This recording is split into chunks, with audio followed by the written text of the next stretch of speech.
Nakon što su završila 3 spektakularna susreta četvrtfinala Supersport Hrvatskog nogometnog kupa i prolaz među 4 najbolja osigurali Gorica, Hajduk i Osijek, o četvrtom su sudioniku polufinala odlučivali Dinamo i Rijeka. Trener Dinama Damir Krznar na vrata je postavio Zagorca. Šutalo, Teofil Katrin, Moharami i Franjić su u posljednjoj liniji. Mišić, Gojak i Ivanušec su u sredini, Menalo i Oršić na bokovima te Petković u vrhu napada. Sudačka trojka Mario Zebec, Vedran Đurak i Jerko Crnčić. Goran Tomić je krenuo s Labrovićem na vratima.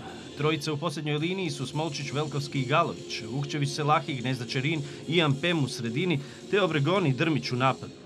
Prvi je probao Mislav Oršić, njegov slobodan udarac odlazi preko vrata. Minutu kasnije slobodani udarac za Rijeku, Smolčić glavom loptu šalje iznad grede. Potom slijede 2 prilike Dinama. Prvo puca Gojak, brani Labrović. Potom je na udarcu Mišić, ali vratar Rijeke spreman je i na taj udarac. Veliku priliku Dinamo ima u 23. minuti. Ivanušec je na povratnoj lopti, no Labrović brani i njegov udarac.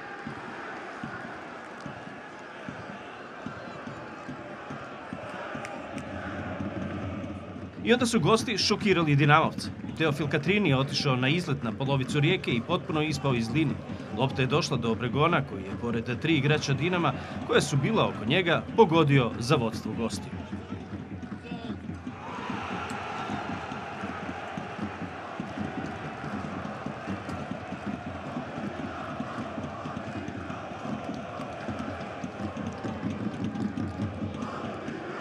Poštovani gledatelji, 27. minuta utakmice, Dinamo Rijeka 0:1. Pogodak je postavio igraju s brojem 9, Jorge Obregon. Dinamo je do izjednačenja mogao već u sljedećoj minuti. Ivanušec ovog puta puca preko vrata. Tada slijedi novi šok za domaće. Još jednom ispada posljednja linija, točnije Moharami. Lopta dolazi do Vukčevića koji je sjajno ubacio u 5 metara gdje je Josip Drmić. Rijeka vodi 2:0 u 30. minuti. Četvrti pogodak Drmića Dinamo ove sezone u 3 utakmice.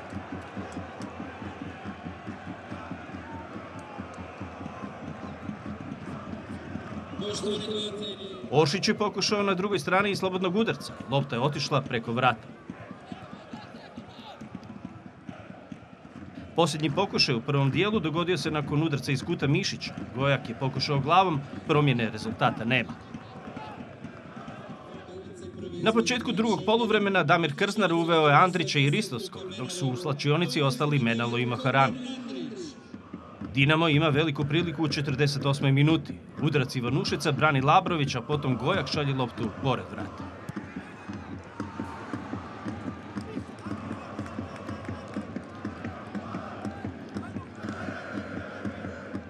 Rijeka je u nastavku koncentrirana na obranu, ali u 55. minuti bježi Obregon. Ušao je u 16 metara, lopta prolazi pored gola.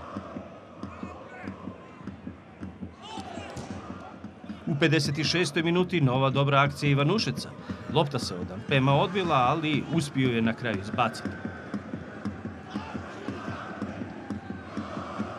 Nakon toga Andrić ulazi u 16 metara, istrčao je Labrović i cijela akcija završila je udarcem iz kuta.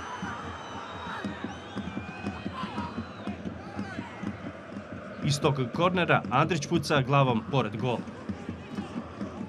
Ademi je ušao u igru u 66. minuti i našao se nakon toga u kaznenom prostoru.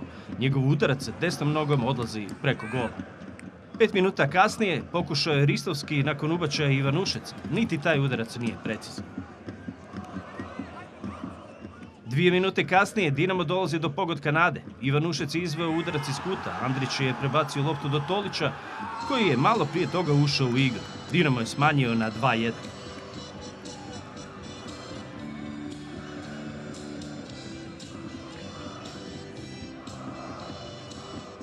U 76. minuti Ademi u 16 metara. Ubacio je pred vrata gdje je Oršić prvi udarac na crti blokirao Smolčić, a drugi je završio na gredi.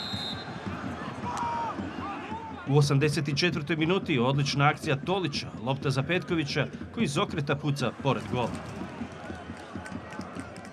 Potom je Ristovski u sudačkoj nadoknadi pucao pored vrata.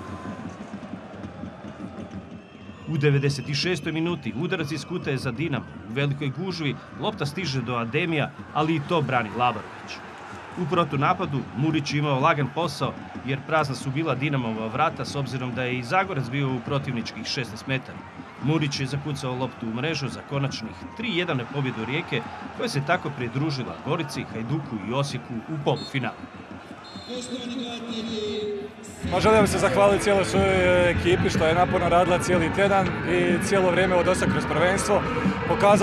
Pokazali smo se u jednom jako dobrom svjetlu. Drago mi je što sam sa svojim obranama uspio pridonijeti da se svi zajedno slavimo. Teško bilo šta pametno reći u ovim trenucima.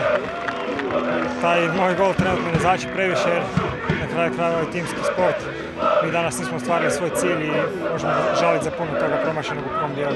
Ako želite osvojiti kup, onda jednostavno morate pobjeđivati sve utakmice koje vam dođu. Mi smo sigurno dobili najzahtjevnijeg protivnika na njihovom terenu.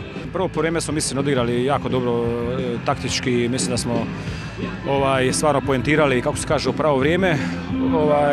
Dinamo je sigurno imao na 0:0 jednu izvanrednu šansu, nisu zabili. U drugom vremenu Dinamo je dominirao, imao jako puno šansi, međutim koji put vas mora i sreća pomaziti da bi prošli dalje. To se nama danas desilo.